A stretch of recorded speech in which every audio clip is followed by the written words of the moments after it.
அத்தனை பேரும் அல்லும்படி 6 முதல் 60% வரை ஆடி தள்ளுபடியுடன் super Saravana stores, Chennai, Madurai, Kovai. FTP நேயர்களுக்கு வணக்கம். இன்று நம்முடன் ஐயா ரவீந்திரன் சரவணங்க சார். வணக்கம் சார், டீலிமிட்டேஷன் தொடர்பாக முதல்வர் விஜய் அவர்கள் அனைத்து எம்பிக்கள் மீட்டிங் இப்போ கூட்டிட்டு இருக்காங்க. இப்போ இன்னைக்கு நடந்திருக்கு அந்த மீட்டிங். அதை பத்தி என்ன நினைக்கிறீங்க? தெரிஞ்ச விஷயம் தானே. நேற்று இவர் RS பாரதி அடிச்சிட்டார்ல, எங்களை வச்சு ஜெயித்த 17 எம்பியை வச்சு கூட்டம் நடத்துவீங்க. 17ன்னா அந்த லோக்சபா எம்பியை சொல்றாங்க, ராஜ்யசபா எம்பியும் சேர்த்து நடத்திருப்பாங்க. இதுல நம்ம நுணுக்கமா பார்க்க வேண்டிய விஷயம் என்னன்னா, ராகுலுக்கு கேம விஜய் ஆடுறாரு, அவ்வளவுதான். பிளஸ் அவருக்கு தமிழ்நாடு சென்றிக்கா, நான் தமிழ்நாடு சீஃப் மினிஸ்டர், தமிழ்நாட்டோட நல்லன எனக்கு காக்கக்கூடிய அக்கறை எனக்கு இருக்கு, எல்லா எம்பிக்களையும் கூப்பிடுறேன்னு ஒரு போஸ்டரை கொடுத்துக்கலாம், இவ்வளவுதான். இதுல மெயின் படம் என்னன்னா மோடிக்கும் ராகுலுக்கும் தான். அட் எனி காஸ்ட் டீலிமிட்டேஷன் வரக்கூடாதுன்னு நினைக்கிறார் ராகுல் காந்தி. டீலிமிட்டேஷன் நடத்தி தீரணும்னு நினைக்கிறாரு மோடி. ஸோ இட் இஸ் ராகுல் வர்சஸ் மோடி தான். Okay. Rijiju parliamentary affairs minister ராகுலை பார்த்து பேசுறாரு, எதுக்கும் பிடி கொடுக்க மாட்டேங்கிறாரு. எப்பா நீ சொல்லு, யூனிஃபார்மா 50-50ன்னு உயர்த்துவோம், தமிழ்நாட்டுக்கு யூனிஃபார்மா 50 விழுக்காடு உயர்த்தினா என்ன நஷ்டம், கேரளாவுக்கு என்ன நஷ்டம், இல்ல ஆந்திராவுக்கு என்ன நஷ்டம், இல்ல தெலுங்கானாவுக்கு என்ன நஷ்டம், இல்ல ஒரிசாவுக்கு என்ன நஷ்டம்? இந்த ஒரிசா, தெலுங்கானா, கர்நாடகா, ஆந்திராவில் உள்ள சுமார் 60 சீட்ல தானே மோடியே பிரதமரா இருக்கிறாரு. அவர் எப்படி இந்த ஸ்டேட்ஸுக்கு அநீதி பண்ணுவாரு? இங்க ஒரு கிறிஸ்தவ முஸ்லீம் ஓட்டுக்காக பொய்யிலேயே பரப்பிட்டு இருக்கிறது ஒரு கோஷ்டி. இல்ல, அது என்னன்னா, அது சட்டப்படி ஆஸ் பாப்புலேஷன் போகணும். பட் ஆனா அது மீறி அவங்க பண்றாங்க, இன்னும் கிளியர் டிஃபைன் பண்ணலன்றதுதான் அவர்கள். அது டீலிமிட்டேஷன்னாலும் சரி, ஜெரிமேண்டரிங்னாலும் சரி, அதுல பவர்ல இருக்கவங்க பண்ணதான் செய்வாங்க. ஜெரிங்கிற ஒரு இங்கிலாந்துல உள்ள ஒரு அமைச்சரா, அவர் தொகுதியை அவர் ஜெயிக்க அளவுக்கு பண்ணதான் செய்வாங்க. யாரும் அப்படி பண்ணக்கூடிய 2008 சிதம்பரம் சிவகங்கை தொகுதி அவர் ஜெயிக்கிற அளவுக்கு பண்ணாரு. எல்லாருமே ஜெரிமேண்டரிங் இருக்கவங்க பண்ணதான் செய்வாங்க. வாய்ப்பை யாரும் விட்டுக்கிட்டு அரசியல தோத்து போறதுக்காக நிற்பாங்க. இப்ப பிஜேபி கூட டீலிமிட்டேஷன்ல தொகுதி மறுவரை பண்ணா திருவனந்தபுரத்தையும் ஆற்றிங்களையும் ஜெயிக்கக்கூடிய அளவுக்கு திருவனந்தபுரத்துக்குள்ளேயும் ஆற்றிங்களையும் உள்ள அந்த கடற்கரை ஓர மீனவர்கள், கத்தோலிக்க மீனவர்களை வேற தொகுதியில கொண்டு தள்ளி விட்டுட்டா லாபம் தான், வெற்றி தான். பிஜேபிக்கு எதிராக ஓட்டு போடுறதையே குறிக்கோளா வச்சு ஓடக்கூடிய ஓட்டர்ஸை டெலிட் பண்ண முடியாது, இன்னொரு தொகுதிக்குள்ள கொண்டு டம்ப் பண்ணி விட்டுட்டா லாபம் தானே. அது செய்யத்தான் செய்வாங்க எல்லாரும். இப்ப இதுல என்ன ராகுல் பாக்குறாருன்னா, இந்த டீலிமிட்டேஷன் இஷ்யூல மோடி ஸ்கோர் பண்ணுவாரு. ஒரு 800 தொகுதி வரக்கூடிய அளவுக்கு ஒரு தொகுதி உயர்த்தப்படுதுன்னா, இந்த டீலிமிட்டேஷனால ஒரு 80 தொகுதி கூடுதலா மோடிக்கு வரும். 10 விழுக்காடு தொகுதி மோடி கூடுதலா அரசியல் ரீதியா அதிகம் பெற்றுவார். ஒரு 45 விழுக்காடு சீட்டு தான் மோடிக்கு வரும்னா 55 வந்துருவார், 50 வரும்னா 60 வந்துருவார். ஸோ இது 4வது முறையும் மோடி பிரதமரா வர்றதுக்கு ஒரு 10 விழுக்காடு எம்பிக்கள் அதிகம் மோடிக்கு கிடைக்குது. ஸோ இந்த அட்வான்டேஜை எப்படியாவது தடுக்கணும்னு ராகுல் பாக்குறாரு. ஒரு பெரிய அட்வான்டேஜை மோடி எப்படி விடுவாரு? என்னங்க இருக்குதுன்னா, மொரார்ஜி வாஜ்பாய் நினைச்சேடா, உங்க குடும்பத்தை 3 தடவை கூப்பில ஏற்றி அரசியல்ல வரவிடாம பண்ணி 4வது முறையும் பண்றதுக்கு உங்களை இன்னும் பலகீனப்படுத்தக்கூடிய அவ்வளவு வீகத்தையும் மோடி வச்சுட்டு இருக்கிறாரு. மோடியை பொறுத்த அளவுல தென்னிந்தியாவில் வளர்றதுக்கு தான் பாக்குறாரு. RSS இன்னும் 10 ஆண்டுகள்ல தன்னுடைய நோக்கங்களை நிறைவேற்றுறதுக்கு தென்னிந்தியாவிலும் வளரதான் பாக்குறாங்க. அப்ப தென்னிந்தியாவில் வளரன்னு சொல்லும் போது தென்னிந்தியாவால தான் ஒரிசா உட்பட, அது ஈஸ்ட்ல உள்ள ஒரிசா உட்பட 60 தொகுதிக்கு மேல பெற்று ஆட்சி அதிகாரத்தில் இருக்கக்கூடிய மோடி இவர்களுக்கு நன்மை செய்யதான் நினைப்பாரு. தமிழ்நாட்டில் 50%க்கு மேலதான் சீட்டு உயர்த்தி கொடுக்குறாரு. ஏன் அதுலயும் கூட கொஞ்சமா தமிழ்நாட்டுக்கு 50%ன்னா 58 கிட்ட வருமா? 39 39 எவ்வளவு வரும்? 57 58 வரும். 57 58 வரும். 58 50% தானே. 59 வரும். 60 கொடுத்து கூடுதலா கூட அவரு செய்வார். 60 கொடுத்து கூடுதலா கூட அவர் அதை செய்யறதுக்கான வாய்ப்பு இருக்குது. காரணம், தமிழர் மக்கள் மனசுல இடம் பிடிக்கணும். அப்படி கூடுதலா செய்யும் போது ஸ்டாலின் ஆதரவு கொடுத்தா என்ன, ஆதரவு கொடுக்கலன்னா தான் ஸ்டாலின் பண்றது தப்பாகும். ஓகே. இதுல நேற்று பாமக தலைவர் அன்புமணி ஏர்போர்ட் சொன்ன ஸ்டேட்மெண்ட் அவர் என்னன்னா, இந்த மீட்டிங் தாவேக்கா நடத்துறதே காங்கிரஸ் கொடுக்கும் அழுத்தத்துல தான் நடக்கிறாங்க அப்படின்றாரு. காங்கிரஸ்க்கு தாவேக்கா கொடுக்குற அழுத்தத்துல இருக்கு. இல்ல தாவேக்கா இப்ப ஸ்ட்ராங் சிஎம் இருக்காரு, ஏன் அவர் அந்த அழுத்தத்துக்கு அடிபணிச்சு போறாரு? அது நான் ஒருத்தரை தூக்கி ஒருத்தரை குறைச்சி பேசல. ராகுலுக்கு ஸ்டாலினுக்கு துரோகம் பண்ணி முதுகுல குத்தி தோத்து போய் அந்த தோத்து போன 5 பேரை வச்சு விஜய் கவர்மெண்ட ஃபார்ம் பண்ண ராகுலுக்கு விஜய் தேவை. விஜய்க்கு பிரைம் மினிஸ்டர் கேண்டிடேட் இல்லைன்னா என்ன ஆகுமோ இதுல ராகுல் தேவை. ஒருத்தருக்கு ஒருத்தர் தேவை. இன்டர்லாக்டுங்கிற லெவல்ல 2 வாரம் இன்னைக்கு இருக்கிறாங்க. அதுல நம்ம சம்பவங்களின் அடிப்படையில பார்த்தா விஜய் கிட்ட ராகுல் கீழே விழுந்துதான் இவங்க அந்த வெள்ளாள கவுண்டர் பெண்மணி ஜோதிமணி அம்மா ரொம்ப தெளிவா பேசினாங்க. ஹார்ஸ் ட்ரேடிங் எங்க நடந்தாலும் தப்பு தான், விஜய் பண்றதும் தப்பு தான் சொன்னாங்க. இவர் பவர்ஃபுல்லா கொஞ்சம் பேக்கிங் உள்ள சகோதரர் செல்வ பெருந்தகை அட்டவணை பிரிவு சகோதரர் அவர் தெளிவா கொஞ்சம் திமுக ஆப்ஷனையும் ஃபுல்லா க்ளோஸ் பண்ணாம அப்படி ஒரு டைப்பா ஒரு பொலிட்டிக்ஸ். அவருக்கு தான் மாணிக் தாகூரோட பேக்கிங் இருக்குது. ஒரு பொலிட்டிக்ஸ் பண்ணலான்னு பார்க்கும்போது டக்குன்னு அவரை நீக்கிக்கிட்டு ஜோதிமணியும் போடாம மாணிக் தாகூரை போட்டுட்டாங்கன்னா இது விஜய்க்காக தான் இந்த அரசியலை ராகுல் காந்தி செய்து கொடுத்திருக்கிறாரு. அதே வேளையில இவர் டி.கே. சிவகுமார் அவமானப்படுத்தப்பட்ட பிறகு தமிழக முதல்வருக்கான அவமானம்னு நான் தான் முத சொன்னேன். அவமானப்படுத்தப்பட்ட பிறகு அதை ரியாக்ட் பண்ணாம பிரைம் மினிஸ்டர் கேண்டிடேட்டா ராகுல் வேணுங்கிறதுக்காக நானே சுமை தாங்கியா அவமானத்தை தாங்கிக்கிறேன்னு விஜய் சொல்றான்னா இந்த இடத்துல விஜய்க்கு ராகுல் தேவை. சோ அந்த இடத்துல ராகுலுக்கு விஜய் தேவைங்கிறதுனாலதான் செல்வ பிறந்தையை சேக் பண்ணிக்கிட்டு ஜோதிமணியை போடாம மாணிக் தாகூரை போடுறாங்க. சோ இந்த இடத்துக்குள்ள சிவகுமார் சினப் பண்ணியும் அதை அஜிடேட் பண்ணாம போறாருன்னா பிரைம் மினிஸ்டர் கேண்டிடேட்டா ராகுல் தேவைன்னு இருக்காங்க. சோ ஒருத்தருக்கு ஒருத்தர் தேவைங்கிற புள்ளியில தான் 2 பேரும் இருக்கிறதா நான் பாக்குறேன்.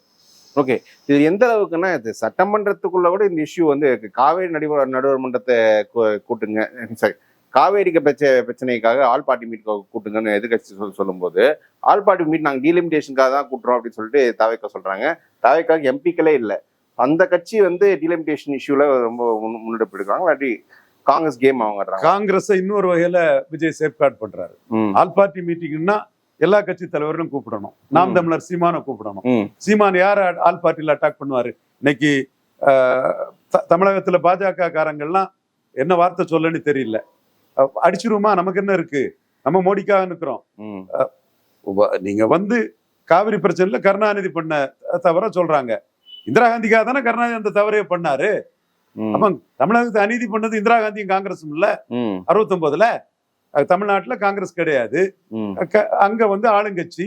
சோ கருணாநிதி கூட்டணி, எம்ஜிஆர் போனனால அவரு செல்வாக்கு வளையமும் குறைஞ்சிருக்குது. சோ இந்திரா காந்தி பர்சியூட் பண்ணி தமிழர் நலனுக்கு எதிராக பண்ணது இந்திரா காந்தி தானே. அப்ப இந்திரா காந்தி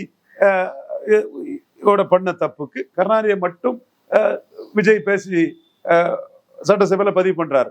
நான் சொல்லாம சொல்லி அதை பதிவு பண்றாரு. அப்ப பாஜக காரங்க அடிக்கணும்ல, இந்திரா காந்தி தான் தமிழ்நாட்டுக்கு அநீதி பண்ணதுன்னு. ஓகே, அவங்கள பற்றி பெருசா பேசுறதுக்கு இல்ல. பாஜக பொறுத்தளவுல தமிழ்நாட்டோட நிலைமை மோடி பிரதமர்னு ஒரு 10 விழுக்காடு வாக்கு இருக்குது. அதுதான் பாஜகவுக்கு யூனிக் செல்லிங் ப்ரொபோசிஷன்.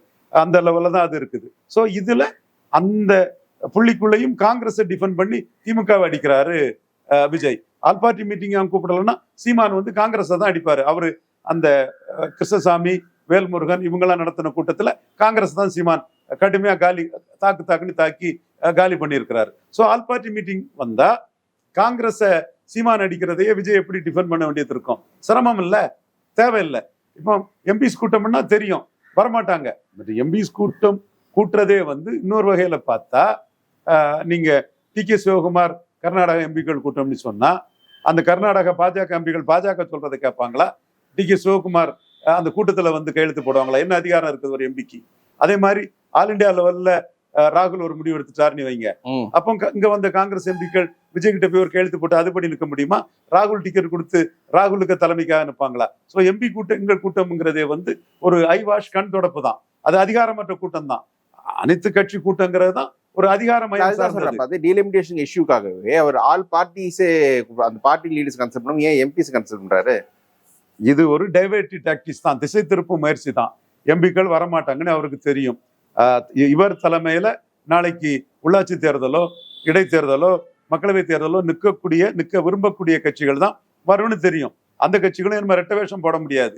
என்னத்தை வேணாலும் சொல்லிக்கிட்டு கடைசியா ராகுல் விஜயன் தான் நிற்கணும். திருமாவளவன் தான் சொல்றேன், சகோதரர் திருமாவளவன் ராகுல் விஜயன் தான் நின்று ஆகணும். சும்மா உங்களுக்கு ஒரு இம்பார்ட்டன்ஸ் இருக்குங்கிற மாதிரி காட்டுறதுக்காக சில பேச்சுகள் பேசிக்கலாமே தவிர அல்டிமேட்டா நீங்க இந்த இடத்துக்குள்ள ஒரு அரசியல் கட்சி எம்பிக்கள் என்ன செய்ய முடியும்? திருமாவளவன்ட்டே கேட்கிறேன். நீங்க முடிவெடுப்பீங்களா, ரவிக்குமார் முடிவெடுப்பாரா? இவர் கட்சி தலைவர் தானே, நீங்க முடிவெடுப்பீங்களா, ரவிக்குமார் எடுப்பாரா? அப்ப யார் முடிவெடுப்பா? திருமாவளவன் முடிவெடுத்துதான் ரவிக்குமாரும் திருமாவளவனும் பார்லிமெண்ட்ல ஒரு முடிவுக்கு போவாங்க. அப்படிங்கும்போது எம்பிக்கள் கூட்டம்ங்கிறது திருமாவளவனுக்கு லீடர்ஷிப்பே நல்லிஃபை பண்றது இல்ல. சார், இந்த இடத்துல வந்து நீங்க சொன்ன இன்னொரு பாயிண்ட்டும் சொன்னேன். நீங்க தான் சொல்லிட்டு நீங்க இந்த விசிகா கம்யூனிஸ்ட் போன்ற கட்சிகள் என்னதான் வெளில கவர்ன் பண்ணாங்க குறை சொன்னாலும் கடைசியா விஜய் கூட தான் போய் சேருவாங்கன்ற சொன்னீங்க. இப்போ அதுதான் நடந்திருக்கு.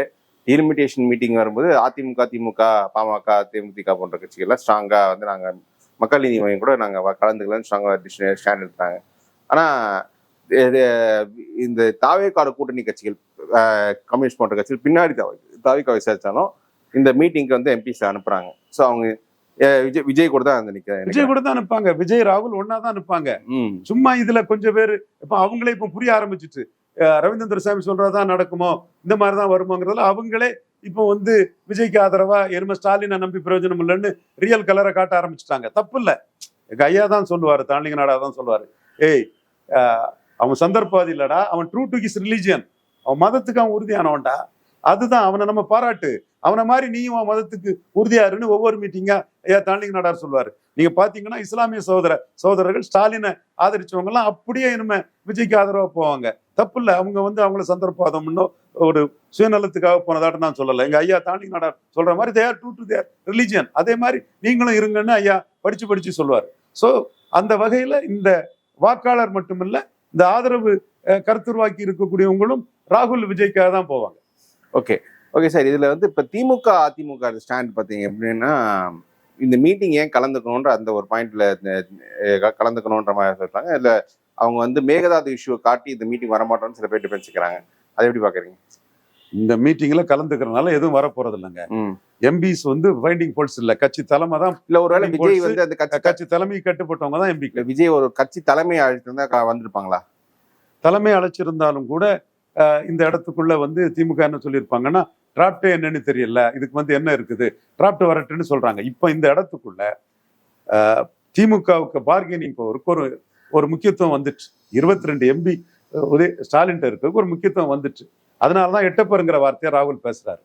நீங்க உங்களை மீறி இவரு மாணிக் தாகூரோ, ஜோதிமணியோ, இவரு கார்த்திக் சிதம்பரமோ, விஜய் வசந்தோ, இப்படி ஏதோ உங்க கட்சியை சார்ந்த ஆட்கள் வந்து மீறி போனா எட்டப்பருன்னு சொல்லலாம். டிஎம்கே ஒரு தனி கட்சி நடத்துறாங்க. அந்த தனி கட்சி வந்து தமிழ்நாட்டின் நலனுக்கு உகந்த முடிவை நாங்க எடுப்போம்னு சொல்றாங்க. அதுல இந்த எட்டப்பருன்னு சொல்றதுக்கு என்ன இருக்குது? தமிழ்நாட்டின் நலனுக்கு உகந்த முடிவை மோடி கொடுத்தாருன்னா பாராட்டலன்னா தான் ஸ்டாலின் விமர்சனம் பண்ணலாம். தமிழ்நாட்டின் நலனுக்காக தான் மோடி எடுக்கிறாரு, அதை ஸ்டாலின் ஆதரிப்பாரு. இதுதான் நடக்க போகுது. தென்னிந்தியாவின் நலனுக்காக தான் எடுக்கிறாரு, தென்னிந்தியாவில் கட்சி வளர்றதுக்கு தான் முயற்சி பண்றாரு. இதுல என்ன சிக்கல்ல ராகுல் காந்தி இருதலை கொள்ளி எறும்பாட்டு ரெண்டு கட்டானா மாட்டிட்டு இருக்காருன்னா, மோடி கொடுக்கக்கூடிய 50% இன்க்ரீஸ், யூனிஃபார்ம் இன்க்ரீஸ்ங்கிற தென்னிந்தியாவின் நலனை ராகுல் ஏத்துக்கிட்டாருன்னா வட இந்தியாவுக்கு பாதிப்பு எண்ணிக்கை அடிப்படையில தான் இது பண்ணணுங்கிறதுல தேஜஸ்வி யாதவ், அகிலேஷ் யாதவ், ஹேமந்த் சோரன் போன்றவங்க நிற்பாங்க. அப்ப இந்தியா கூட்டணி பலாலாகும். இந்தியா கூட்டணி பனாலாகும். தமிழ்நாட்டுக்கு லாபம் தரக்கூடிய அளவுக்கு 50% இன்க்ரீஸ்ங்கிறத மோடி சொன்னா ராகுல் அந்த இடத்துல ஸ்டாண்ட் சொல்ல மாட்டாரு. சொன்னா அவருக்கும் தேஜஸ்வி யாதவுக்கும் தகராறு வந்துடும், அவருக்கும் அகிலேஷ் யாதவுக்கும் தகராறு வரும், அவருக்கு ஹேமந்த் சோரனுக்கும் தகராறு வரும். இப்போ கூட மாணவர் பிரச்சனையில ஆல் இண்டியா இமேஜ் தான் முக்கியம்னு தன் கூட்டணியில் இருக்கக்கூடிய ஹேமந்த் சோரன் கவர்மெண்ட்டுக்கு எதிராட்டு பேப்பர் லீக்ல பேசுறாருல்ல. ஸோ அவர் அந்த இடத்துக்குள்ள இதே புள்ளிக்குள்ள அவங்க வட இந்தியாவின் நலன், தங்கள் மாநிலத்தின் நலன் தான் முக்கியம்ங்கிற ஒரு முடிவெடுத்து போக வேண்டிய சூழ்நிலை வரும்போது அங்கிட்டும் இல்லாம இங்கிட்டும் இல்லாம திருசரங்கு சுரங்கத்துல ரெண்டும் கட்டானாட்டு தென்னிந்தியாவின் நலனுக்கும் பேச முடியாம, அப்படி பேசினா வட இந்தியாவில கூட்டணி கட்சிகளும் அவரை கலத்தி விட்டுட்டு போயிருவாங்க ஒரு சூழ்நிலையை ராகுலுக்கு மோடி உருவாக்குறாரு. இவரு புரிஞ்சுக்கிட்டு டீலிமிட்டேஷனை மோடி வர விடாம பண்ணதுக்கு என்ன பண்ண முடியுமோ அதை பண்றாரு. ஓகே, இதுல வந்து என்னன்னா, இப்ப நீங்க சொன்ன மாதிரி திமுக என்ன முடிவு எடுக்க போறாங்கன்றது முக்கியம். ஏன்னா அதை அன்போனியே சொல்றாரு, திமுக ஒரு முடிவை தெரிஞ்சுக்கிறது இந்த மீட்டிங்கே அவங்க கூட்டுறாங்க அப்படின்னு. ஸோ திமுக முடிவு தான் இப்போ நீங்க அவங்க எல்லாரும் எதிர்பார்க்குறாங்க. அதை வச்சு அவங்க ஹெவியா பார்கெயின், திமுக அதை வச்சு பார்கெயின் பண்ணுவாங்க பொலிட்டிக்கலா. அரசியல்வாதி என்ன ஏமாளி ஆட்டா இருக்கிறான்? 22 எம்பியை வச்சு எம்ஜிஆர் எவ்வளவு பார்கெனிங் பண்ணாரு? 18 எம்பியை வச்சு ஒவ்வொருத்தரும் அது பண்றது தானே. ஜெயலலிதா என்ன பார்கெனிங் பண்ணாங்க? ஸோ பார்கெனிங் பவர் கிடைக்கிற ஒரு வாய்ப்பை யார் விட்டுட்டு இருப்பாங்க? ஸ்டாலின் தான் எதிர்த்து தோத்து போயிட்டாரு. தென்னிந்திய மாநிலங்கள் எல்லாம் கூப்பிட்டு தோத்து போயிட்டாரு. ஓகே, ஸ்டாலினோட அந்த நோக்கத்தை மோடி இப்ப நிறைவேற்றுறாரு. தென்னிந்தியாவின் நலன் பாதிக்கப்படக்கூடாதுங்கிறத மோடி இப்ப நிறைவேற்றுறாரு. அப்ப Stalin will have to be happy. நீங்க உங்க கோரிக்கை தான் நாங்க நிறைவேறுது. ஆனா இது வந்து ஒரு இன்டர்பிரிட்டேஷனே வேற மாதிரி இருக்கும்ல. இவங்க வந்து திமுக துரோகம் பண்ணிடுச்சுன்ற நெரேட்டிவ் தாவேகாவும் காங்கிரஸும் எடுக்கிறாங்க. திமுகவுக்கு தான் மக்கள் அதோட தெளிவா நின்ன இதுக்கு மக்கள் ஓட்டு போடலையே. 31% தானே போட்டிருக்காங்க. 47 31 குறைஞ்சிடுச்ச, 16 போயிட்ட. சோ உங்களோட அந்த இஷ்யூவே செத்து போயிட்ட. டீலிமிட்டட் இஷ்யூவே திமுக தோல்வியில செத்து போச்ச. பட் இதுல வந்து திமுக துரோகம் பண்ணிருக்காங்கன்ற அந்த கேம்பெயின் எடுக்கிறாங்கல்ல, ஒரு ப்ரெஷர் கொடுக்குறாங்கல்ல. என்ன துரோகம், என்ன இது? அது தமிழ்நாட்டுக்கு ராகுல் இதுல என்ன சொல்றாரு சொல்லுங்க. ராகுல் வந்து என்னன்னா, இதுல தமிழ்நாட்டோட அதிகார பங்கு குறையுன்றாங்க. எங்க 50% உயர்த்திட்டா நான் ஆதரிக்க தயார்னு ராகுல் சொல்லிடுவாரா?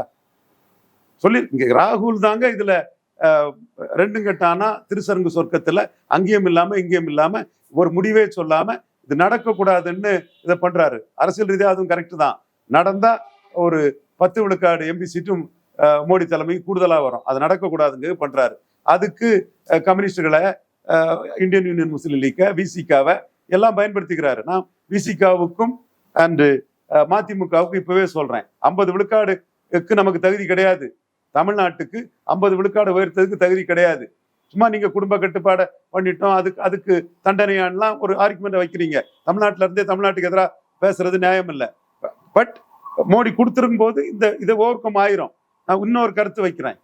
சாத்தாங்குளம், திருவட்டாறு, சேரமாதி எல்லாம் போய் வட தமிழகத்துல எம்எல்ஏ சீட்டு கூடி இருக்குது இல்ல. வட தமிழகத்தை சகோதரிகள் மத்தியில பாப்புலேஷன் எக்ஸ்ப்ளோஷன் இருக்கு, பர்த் ரேட் அதிகம். அதை மதிச்சுதான் அந்த 3 கூடி இருக்குது. இப்போ இந்த நீங்களே தென் தமிழ்நாட்டுக்கு நியாயமா இல்லாம வட தமிழ்நாட்டுல 3 கூடுனதை போது இந்த ஆர்குமெண்ட் வைக்கிறது அடிபட்டு போகுது. பட் இந்த ஆர்குமெண்ட்டையும் மதிச்சு மோடி 50 விழுக்காடு உயர்த்தி கொடுக்கிறாருன்னா தமிழ்நாட்டுக்கு தாமரதாஸ் நரேந்திர மோடி மிகப்பெரிய நன்மையை செய்யறாரு. ஓபிசி லீடர் நரேந்திர மோடி மிகப்பெரிய நன்மையை செய்யறாரு. இதை தமிழ்நாட்டின் நலன் பேசக்கூடியவங்க முதல்ல பதிவு பண்ணணும். அப்படி ஒரு 50 விழுக்காடு உயர்த்தி கொடுத்தால் நாங்க ஓட்டு போடுவோங்கிறத திருமாவளவன் அனௌன்ஸ் பண்ணணும். சகோதரர் துரை வைகோ அனௌன்ஸ் பண்ணணும். செய்வாங்கன்னு எதிர்பார்க்கிறேன். ஓகே, இந்த மீட்டிங் மூலியமா ஒரு விஷயம் தெரியுதுன்னா, தமிழ்நாட்டில் வந்து 2 ஃப்ரண்ட்ஸ் உருவாகுது. ஒரு ஃப்ரண்ட் வெளிப்படையா தெரியுது, தாவேகா, காங்கிரஸ், சிபிஎம் சிபிஐ, விசிகா, மதிமுக, யுஎம்எல் தெளிவா அந்த ஒரு சைடு நிற்கிறாங்க.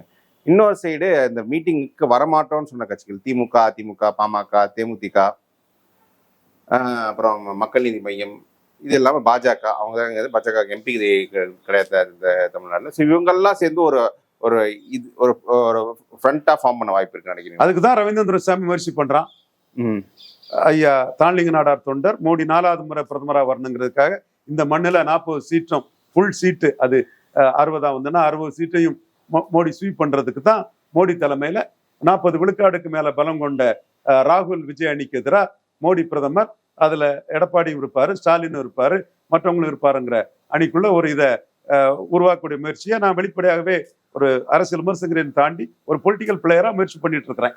ஓகே, இறுதியா உங்களுக்கு எல்லாமே சிறு வயசுல பழக்கப்பட்ட கதை தான். ஒரு விவசாயி கிட்ட தங்க முட்டையிற வார்த்தை இருந்து அந்த வார்த்தை அந்த ஒரு முட்டைக்காக ஆசை வார்த்தை கொண்ட கதை தான். அந்த மாதிரி தான் காங்கிரஸ் திமுக நிலைமை. கண்டிப்பா திமுக காங்கிரஸ் உறவுங்கிறது மக்களவையில வந்து 71 வெற்றி பெற்றது. 77 கலைஞரும் இந்திரா காந்தி நின்னா ஜெயித்திருப்பாங்க, எம்ஜிஆருக்கு அதிர்ஷ்டம். 80 கலைஞர் இந்திரா காந்தி நின்னாங்க, ஜெயித்தாங்க, எம்ஜிஆர் தோத்தாரு. 84 எம்ஜிஆரும் கலைஞரும் ஜெயித்தாங்க. ஸோ திமுக காங்கிரஸ் கூட்டணி ராகுல் காந்தியை ப்ரொஜெக்ட் பண்ணா 50% ஓட்டுக்கு ஒரு கேரண்டி உள்ள ஒரு அணிதான். அதுல எந்த மாற்றமும் எனக்கு இல்லை. இப்ப இந்த இடத்துக்குள்ள காங்கிரஸ் ஓட்டெல்லாம் தாவேக்காவா போயிட்டு மிச்ச மீதி காங்கிரஸுக்கு என்ன ஓட்டு இருக்குது? 35 எங்க இருந்து வந்து? உண்மையான காங்கிரஸ் கூட்டணியால தானே வந்தது. மிச்சம் எல்லாம் ஒரு 6 கட்சிக்கும் ஒரு 6 விழுக்காடு ஓட்டு போட்டாலும் 41 விழுக்காடு ஓட்டு, 41 விழுக்காடு ஓட்டு இதுக்குள்ள தாவேக்கா காங்கிரஸ் அணி வரும். காங்கிரஸுக்கு எதிர்ப்பு இருக்கு, முஸ்லீம் லீக்கு எதிர்ப்பு இருக்கு, விசிகாக்கு எதிர்ப்பு, அதெல்லாம் நம்ம அப்புறம் டிஸ்கஸ் பண்ணிக்கலாம். பட் 40 விழுக்காடு ஓட்டுக்கு மேல கெப்பாசிட்டி உள்ள ஒரு அணியா அந்த அணி இருக்குது. இதை 25 விழுக்காடு பலம் கொண்ட ஸ்டாலின் எப்படி பிரைம் மினிஸ்டர் கேண்டிடேட் இல்லாம அது தேமுதிக கூட மோடி அமித்ஷா பார்க்கும்போது எதிர்கொண்டுக்கிடுவார். அவர் கூட இருந்த வாக்குகள் கூட இங்க இந்த அணிக்கு போக வாய்ப்பு இருக்குது. அதே மாதிரி 27 விழுக்காடு பலம் கொண்ட என்டிஏ எப்படி இதை கொண்டுவிடும். ஸோ என்டிஏயும் ஸ்டாலினும் சேர்ந்து காங்கிரஸை கடுமையா எதிர்க்கக்கூடிய ராகுல் காந்தியை கடுமையா எதிர்க்கக்கூடிய இவர் சீமானும் ஓபிசி நீச்சி நம்மளையும் அதே மாதிரி விமர்சனம் பண்றான், மோடியும் அதே மாதிரி சமூக இழிவா விமர்சனம் பண்ணா, நம்ம காங்கிரஸ் இனத்தை அழிச்ச கட்சி, இதை ஒழிக்கிறதுக்கு மோடி தலைமை ஏற்பன்னு சொன்னா 27 அது ஒரு 23 50 சீமான் ஒரு 4 54 விழுக்காடு பலம் கொண்ட ஒரு அணி அரித்மெட்டிக்காட்டே கிடைச்சிருத. அப்போ இது 40 சீட்டையும் மோடி தலைமையிலான அணி ஸ்வீப் பண்ணதுக்கு ஒரு வாய்ப்பு இருக்க. அப்போ ராகுல் காந்தியோட அந்த முடிவு தவறுங்கிறது 1-1ல ராகுல் விஜய் சேர்ந்தா மும்முனை போட்டியில அவங்க தான் ஸ்வீப் பண்ணுவாங்க.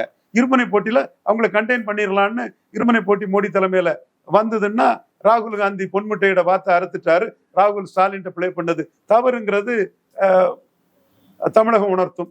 இல்ல அப்பனா இப்ப ராகுல் காந்தி வந்து திமுக பாஜக போகாது, இது ஆன்டி பிஜேபி ஸ்டாண்ட்லயே கண்டினியூ பண்ணுவாங்கன்ற ஒரு ஓவர் கான்பிடன்ஸ் எல்லாம் இது எம்ஜிஆரும் அப்படிதான் நினைச்சாரு. இந்திரா காந்தியை கொல்ல முயன்றதாட்டு வழக்கெல்லாம் போட்டாரு. அப்போ கொல்ல முயன்ற இந்திரா காந்தி கூட கலைஞர் சேர மாட்டாருலாம் ஒரு கணக்கு தான் போட்டாரு.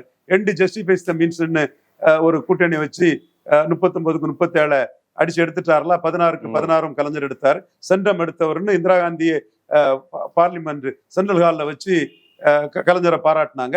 ஸோ இதெல்லாம் வந்து மற்றவங்க சேருவாங்களா சேர மாட்டாங்களாங்கிறத மோடி ஸ்டாலின் எடப்பாடி தான் முடிவு பண்ண முடியும், மற்றவங்க முடிவு பண்ண முடியாது. மோடி முடிவு பண்ணிட்டாரு, தன் தலைமையில ஒரு பெரிய அணி வந்தா வெள்ளன் குட்டு விஜய் ராகுல் அணிக்கு எதிராக பெரிய அணி வேணுங்கிறதான் மோடிக்கு எண்ணம். அதனாலதான் அவரு பெங்களூர்ல பேசும்போது துரோகத்துல பிறந்து துரோகத்துல இறந்து துரோகத்துல வீழ்ந்து கிடக்கக்கூடிய காங்கிரஸ் கட்சியை பற்றியும் திமுகவுக்கு அவங்க செய்த இடர்பாடுகளை பற்றியும் திமுக எவ்வளவுக்குள்ள அதுல துன்பங்களும் துயரங்களும் அடைஞ்சாங்கிற பற்றியும் ஒரு 1.5 மாசத்துக்கு முன்னாடியே மோடி பேசிட்டு போயிட்டாரு. எடப்பாடி மோடிக்கு நடவடிக்கையோட தான் இருக்காரு, அன்புமணி இருக்கிறாரு, சீமான் காங்கிரஸை கடுமையா எதிர்க்கிறாரு, திமுகவும் பழைய நிலைப்பாட்டில இருந்து தமிழர் நலனுக்காக முடிவெடுக்க தயாருங்கிறாங்க. ஸோ அடுத்த மக்களவை தேர்தலில் மோடி தலைமையில ஒரு பெரிய அணி வர்றதுக்கான வாய்ப்புகளும் சாத்தியக்கூறுகளும் பிரகாசமா தான் இருக்கு. ஓகே சார், இணைஞ்சதுக்கு நன்றி சார்.